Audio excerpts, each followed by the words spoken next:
नमस्कार. पुन्हा एकदा एका नवीन व्हिडिओसोबत तुम्हा सर्वांचं आपल्या चॅनेलमध्ये खूप खूप स्वागत आहे. आजच्या व्हिडिओमध्ये मी तुम्हाला वेगवेगळ्या गळ्यानुसार शोल्डरमध्ये कसे बदल करायचे आहेत हे मी सांगणार आहे. तर जेव्हा कॉलर ब्लाऊज असतो, बोटनेक असतो किंवा पहा आपला बोटनेकमध्येही दोन गळे असतात, वरती एक आणि खाली एक असे जे दोन गळे असतात त्यावेळेस आणि डीप नेकमध्ये 8 इंचापासून आपला डीप नेक तयार होतो. तर 8 इंचामध्ये 9 इंच किंवा 10, 11 आणि 12 इंच गळा असेल त्यावेळेस तुम्हाला कशा पद्धतीने बदल करायचे शोल्डरमध्ये हे मी तुम्हाला अगदी सविस्तर असं समजावून सांगणार आहे. तर कुठेही व्हिडिओ स्किप करू नका, शेवटपर्यंत पहा. तर सर्वात पहिल्यांदा आपण कॉलर ब्लाऊज घेऊया. कॉलर ब्लाऊज कसा असतो, आपला पूर्ण पॅक असा हा ब्लाऊज असतो. त्यामध्ये आपण फक्त 1 इंचाचा गळा तयार करतो. इथे पहा पूर्ण असा 1 इंचाचा गळा असतो आणि त्यामध्ये परत आपण काय करतो, कॉलर जोडतो. त्यामुळे हा गळा जो आहे तो अजिबात पसरत नाही म्हणजे बिलकुल जाग्यावरून हलण्यासाठी त्याला जागाच नसते, गळाच तिथं पॅक असतो. त्यामुळे इथे पहा हलत नाही. त्यासाठी आपल्याला यामध्ये इथे पूर्ण कॉलर जोडल्यानंतर पूर्ण पॅकच होतं. त्यामुळे इथे गळा पसरण्याची वगैरे काही शक्यताच निर्माण होत नाही.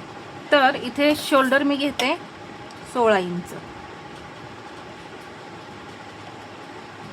आता इथे तुमचं शोल्डर कितीही असू शकतं. आता इथे मी जे शोल्डर घेतलेलं आहे 16 इंच ते 40 साईजसाठी घेतलेलं आहे किंवा 42 मध्ये सुद्धा 16 इंच शोल्डर येऊ शकतं. असं काही नाही की 40 मध्येच येईल. तर त्या म्हणजे कोणताही लहान साईज असो मोठी साईज असो तुम्ही हे फॉर्म्युले जे आहेत ते वापरायचे. तर इथे 16 इंच शोल्डर जे आहे त्याचा निम्मा करायचा. किती होतो? 8 इंच. आणि यामध्ये हे जाग्यावरून शोल्डर पूर्ण हलतच नाही, तर यामध्ये आपल्याला पूर्ण पॅक असल्यामुळे अर्धा इंच इथं मार्जिन लागणार आहे. शोल्डर इकडे तिकडे पसरतच नाही, तर त्यामुळे जे आपल्याला फक्त मार्जिन हवं आहे ते इथे घ्यायचं आहे. पूर्ण आपला खांदा जो आहे इथे बसायचा तिथे बसणार, परंतु जिथं आपण बाही जोडणार तिथे आपल्याला मार्जिन हवं आहे. जर नाही मार्जिन घेतलं तर तिथे इथला हा जो भाग आहे आपला हा काय होईल, ओढल्यासारखा होईल, खेचल्यासारखा होईल आणि अंगामध्ये असं टाईट होईल. त्यासाठी अर्धा इंच मार्जिन परत आपल्याला यामध्ये प्लस करायचं आहे. मग हे किती घ्यायचं? 8.5 इंच. अशा पद्धतीने तुम्ही कॉलर ब्लाऊजमध्ये मेजरमेंट्स घ्यायचे आहेत, हे लक्षात घ्या. तर हा जो फॉर्म्युला आहे इथे आता तुमचं शोल्डर जर 14 इंच असेल लहान साईजमध्ये तर त्याचा निम्मा करायचा. किती होणार? 7. त्यामध्ये अर्धा इंच प्लस करायचं. मग किती होणार? 7.5 इंच. अशा पद्धतीने तुम्ही कॉलर ब्लाऊजमध्ये सर्व मेजरमेंट घ्यायचे. आता नंतर येतोय बोटनेक. हा झाला कॉलर ब्लाऊज. आता बोटनेक. बोटनेकमध्ये पण फक्त हा वरचा गळा असतो 3-3.5 इंच.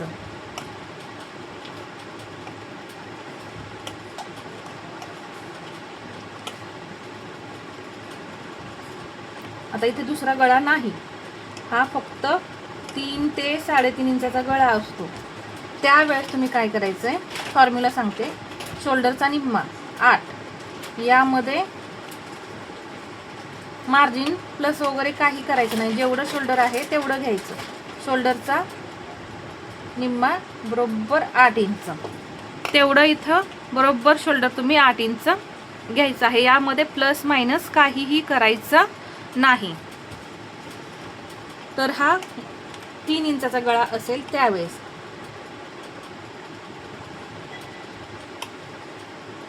3-3.5 इंच किंवा 4 इंच धरा, परंतु फक्त एकच गळा.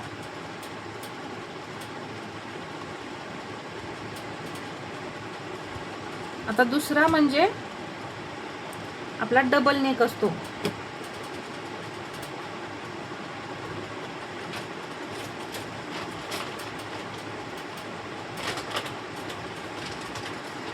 पहा इथे अशा पद्धतीने तुमचा इथे डबल गळा सुद्धा असू शकतो. इथे बटन लावू शकता किंवा इथे नॉट सुद्धा असू शकते. त्यावेळेस मग आपण शोल्डरचा निम्मा करायचा 8 इंच येणार आणि त्यातून अर्धा इंच मायनस करायचं आणि 7.5 इंच या बोटनेकसाठी आपल्याला घ्यायचं मेजरमेंट, कारण हा थोडासा असा पसरतो आणि इथे नॉड असल्यामुळे सुद्धा पसरतो, त्यामुळे इथे आपण 7.5 इंच इथं शोल्डर घ्यायचं आहे. कॉलर ब्लाऊज हा बोटनेकमध्ये फक्त हा वरचा गळा असेल तर, आणि हा बोटनेकमध्ये हे दोन असे गळे. मग इथे डिझाईन तुमचं कोणतंही असू शकतं, त्यावेळेस या पद्धतीने शोल्डर घ्यायचं. आता इथे चालू होतात डीप गळे.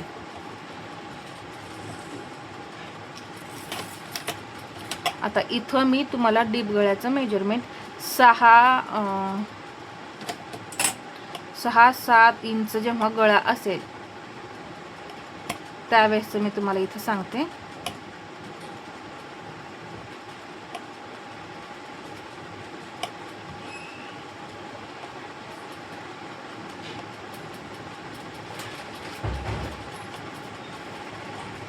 इथे आता हे डीप गळे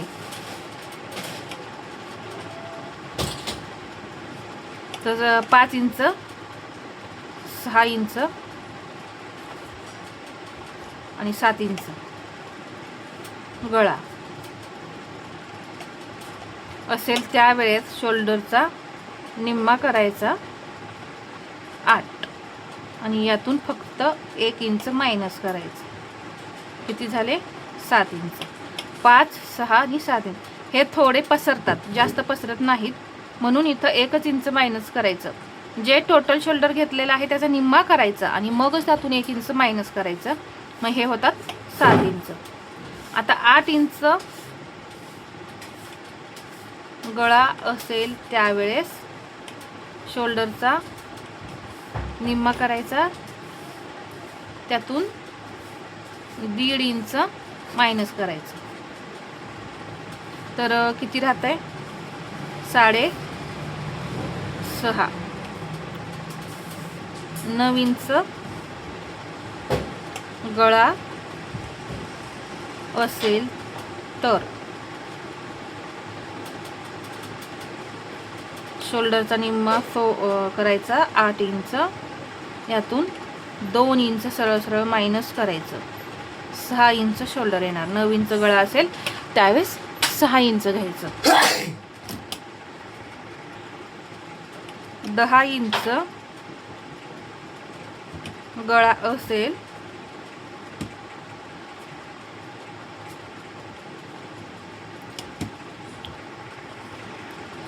पहा, शोल्डरचा निम्मा करायचा 8 आणि यातून 2.25 इंच मायनस करायचं. तर किती राहणार आहे? 5.25 इंच.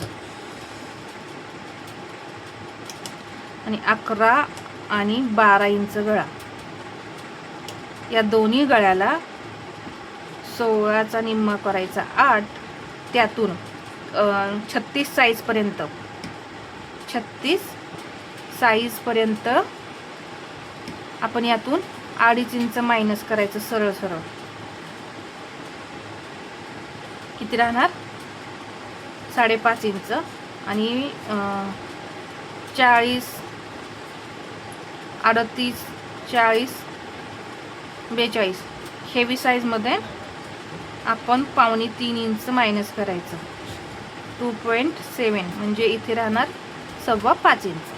तर अशा पद्धतीने इथे मी सगळे गळे तुम्हाला इथं दाखवलेले आहेत. कुठे कुठे कोणता गळा किती असताना पहा इथं किती मी मायनस केलेला आहे हे सुद्धा मी सांगितलेलं आहे. तर तुम्ही याचा चार्ट बनवून ठेवू शकता, म्हणजे परत तुम्हाला उपयोगी येईल, काही कुठे प्रॉब्लेम येणार नाही. तर हा व्हिडिओ आवडला असेल तर लाईक करा, शेअर करा आणि असेच नवनवीन व्हिडिओ पाहण्यासाठी आपल्या चॅनेलला सबस्क्राईब करायला विसरू नका. धन्यवाद.